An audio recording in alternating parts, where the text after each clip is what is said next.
Hi friends, బయట రోడ్ల మీద ఉండే చిన్న చిన్న టిఫిన్ షాప్స్లో దోశల్లోకి ఇడ్లీలోకి చేసే పల్లీల పచ్చడి ఎలా తయారు చేసుకోవాలో చూపిస్తానండి. చాలా సింపుల్ అండ్ టేస్టీగా తయారు చేసుకోవచ్చు. టేస్ట్ అయితే అద్దిరిపోతుంది. మరి ఎలా తయారు చేసుకోవాలో చూసేద్దామా? స్టవ్ ఆన్ చేసుకొని ప్యాన్ పెట్టుకోండి. అందులో ఒక చిన్న టీ స్పూన్ ఆయిల్ యాడ్ చేసుకోండి. ఆయిల్ వేడెక్కిన తర్వాత 1 కప్పు పల్లీలని వేసుకొని బాగా ఫ్రై చేసుకోవాలి. మంటని లో టు మీడియం ఫ్లేమ్ పెట్టుకొని పల్లీలని బాగా వేయించుకోండి. హై ఫ్లేమ్లో పెట్టుకొని పల్లీలని వేయించుకుంటే పైనంతా కూడా వేగుతాయి, లోపల వరకు పల్లీలు అయితే వేగవు.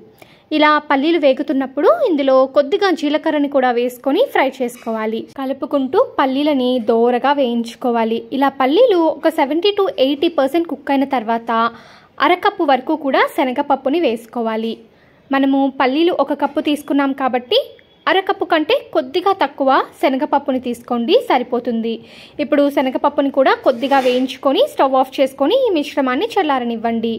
ఇప్పుడు అదే పాన్లో సన్నగా కట్ చేసి పెట్టుకున్న ఉల్లిపాయ ముక్కలు, అలాగే 5-6 పచ్చిమిరపకాయలని కూడా వేసుకొని ఫ్రై చేసుకోవాలి. నేను ఇక్కడ ఒక చిన్న మీడియం సైజ్ ఉల్లిపాయని ముక్కలుగా కట్ చేసుకొని వేసుకున్నాను. ఇలా ఉల్లిపాయ ముక్కలు వేగుతున్నప్పుడే ఇందులో కొద్దిగా చింతపండుని వేసుకోండి. ఈ వేడికి చింతపండు కూడా పర్ఫెక్ట్గా కుక్ అయిపోతుంది. ఉల్లిపాయ ముక్కలు మరి ఎక్కువ వేగాల్సిన అవసరం లేదండి, కొద్దిగా వేగితే సరిపోతుంది. ఇప్పుడు స్టవ్ ఆఫ్ చేసుకొని పక్కన ఉంచుకోండి.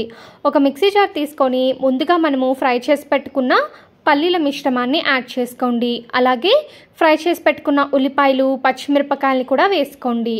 2 నుంచి 3 వెల్లుల్లి రెబ్బల్ని వేసుకోండి. అలాగే రుచికి సరిపడినంత ఉప్పు, తగినంత వాటర్ యాడ్ చేసుకొని మనము ఈ పచ్చడిని జారుడుగా మిక్సీ పట్టుకోవాలి. ఈ పచ్చడి అయితే మరీ గట్టిగా ఉండకూడదండి, కొంచెం వాటరీ కన్సిస్టెన్సీలో అయితే ఉండాలి. చూడండి, ఇలా అయితే నేను పచ్చడిని సిద్ధం చేసి పెట్టుకున్నాను. కావాలంటే ఇంకొంచెం వాటర్ కూడా వేసుకోవచ్చు. ఈ పచ్చడికి కావాల్సిన పోపుని సిద్ధం చేసుకుందాం. స్టవ్ ఆన్ చేసుకొని పాన్ పెట్టుకొని అందులో 1 టీ స్పూన్ ఆయిల్ యాడ్ చేసుకోండి. ఆయిల్ వేడెక్కిన తర్వాత ఆవాలు, జీలకర్ర, మినప్పప్పు, శనగపప్పు, అలాగే కరివేపాకుని కూడా వేసుకొని పోపు వేగిన తర్వాత ముందుగా మనము సిద్ధం చేసి పెట్టుకున్న పచ్చడి మిశ్రమంలో ఈ పోపుని కూడా వేసుకొని ఒకసారి బాగా మిక్స్ చేసుకొని సర్వ్ చేసుకోండి. అంతే అండి, ఎంతో టేస్టీగా ఉండే పల్లి పచ్చడి రెడీ అయిపోతుంది. బండి మీద మనం తింటూ ఉంటాం కదా, టిఫిన్స్లోకి వాటికి వేస్తూ ఉంటారు. అచ్చం అలాగే ఉంటుంది. ఈసారి తప్పకుండా ట్రై చేసి చూడండి.